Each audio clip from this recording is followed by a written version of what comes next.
नमस्कार दोस्तों। आज मैं बात करूंगा देश की राजनीति पर। देश की राजनीति लगातार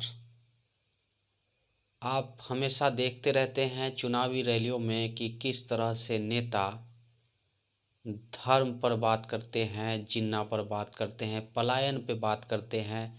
एक दूसरे पर वार और पलटवार का दौर चुनाव आते ही बहुत तेजी से गरमाता जाता है। लेकिन क्या इस देश में सरकार का जो असल मकसद है, जनता सरकार क्यों चुनती है, आज इन्हीं मुद्दों को हम समझेंगे।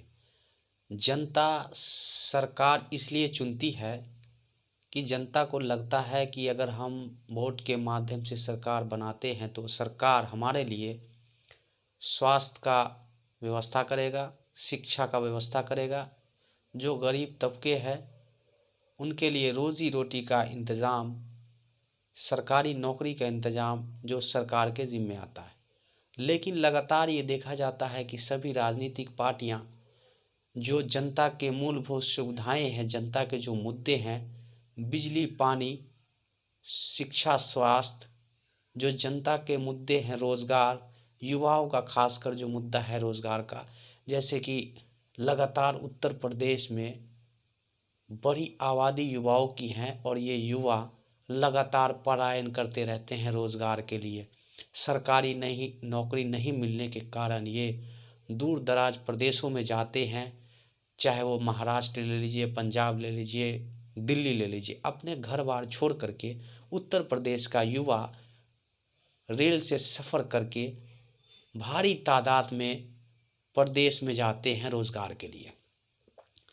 सरकार लगातार तो दावे करती है कि युवाओं के लिए बेहतर काम हो रहा है, लेकिन क्या युवाओं के लिए बेहतर काम जो सरकार को करना चाहिए था, रोज़गार, जब जब चुनाव आता है तो आप रैलियों में सुनेंगे कि सभी नेता, कोई कहता है कि 20 लाख नौकरियां देंगे, कोई कहता है 10 लाख देंगे, कोई कहता है बेरोजगारी भत्ता देंगे। लेकिन हर बार हर चुनाव में यही मुद्दा होता है। क्या जनता को अगर रोज़गार की बात की जाए, अगर रोज़गार मिला होता तो आज जो छात्र लखनऊ में प्रदर्शन कर रहे हैं, जंतर मंतर पर प्रदर्शन कर रहे थे, भारी संख्या में एसएससी जीडी यूपीएससी के छात्र हैं, क्या इस देश में युवाओं का भविष्य यही रह गया है कि बड़ी बड़ी डिग्रियां लेके दर दर की ठोकरें खाते फिर रहे हैं देश के युवा? और माननीय प्रधानमंत्री जी तो कहते हैं कि 2 करोड़ नौकरी हर साल मिल रहा है। लेकिन क्या लगता है कि देश में जिस तरह से चुनावी मुद्दे होने चाहिए, नेता जिस तरह से रैलियों में धर्म और उलझुल बातें करते हैं, क्या युवाओं का मुद्दा नहीं होना चाहिए? क्या किसानों का मुद्दा नहीं होना चाहिए? क्या जो बेरोजगारी के बोझ तले उत्तर प्रदेश दबा हुआ है उसको सही नहीं करना चाहिए? क्या इस देश में नेता इसी तरह हर 5 साल के बाद मंदिर, मस्जिद, जिन्ना, सभी मुद्दों पर जनता को बहला फुसला कर वोट लेती रहेगी? और ये देश की जनता, क्या ये देश की जनता इन 20-30 सालों में क्या नहीं समझ पाई है कि सरकार इसी तरह से चुनाव के समय जो असली मुद्दे हैं उससे भटकाने का काम करती है? और इसमें जो जनता है, भारी तादाद में जनता भटकती है। जनता सही मुद्दे मीडिया के माध्यम से नहीं रख पाती है, वो भी उन्हीं बातों में उलझ कर अपना नुकसान करती है। तो आगामी 5 राज्यों में चुनाव है। एक तरफ लगातार उत्तर प्रदेश में जो है मंत्री इस्तीफ़ा दे रहे हैं, समाजवादी पार्टी में शामिल हो रहे हैं, दर्जनों विधायक बीजेपी से नाराज़ होके दूसरे पार्टी में चले गए।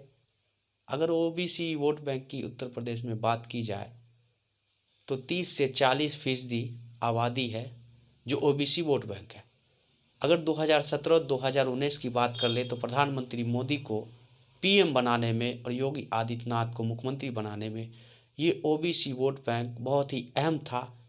अगर इस बार ये वोट बैंक अगर फिसलता है तो लगता है कि भारतीय जनता पार्टी को बेहद नुकसान होगा और विपक्ष में जो सरकारें हैं, चाहे अखिलेश यादव कांग्रेस, चाहे आम आदमी पार्टी, एआईएम के मुखिया असदुद्दीन ओवैसी भी मुसलमानों के लिए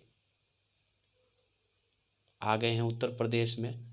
तो ऐसा माना जा रहा है कि वोट का बिखराव होगा और ओबीसी नेता का नाराज़ होना, मतलब ओबीसी और जो पिछड़ी जातियां हैं जो वो जिस तरफ जाएंगी, और ख़ास करके किसान तो नाराज़ चल ही रहे हैं, पश्चिमी उत्तर प्रदेश के जाट और जो मुसलमान है वो बीजेपी के लिए बड़ा शिद्दत बना हुआ है और फिर से किसानों का मुद्दा गर्माता जा रहा है। अब देखने वाली बात ये है कि इस चुनाव में कौन बनता है मुख्यमंत्री।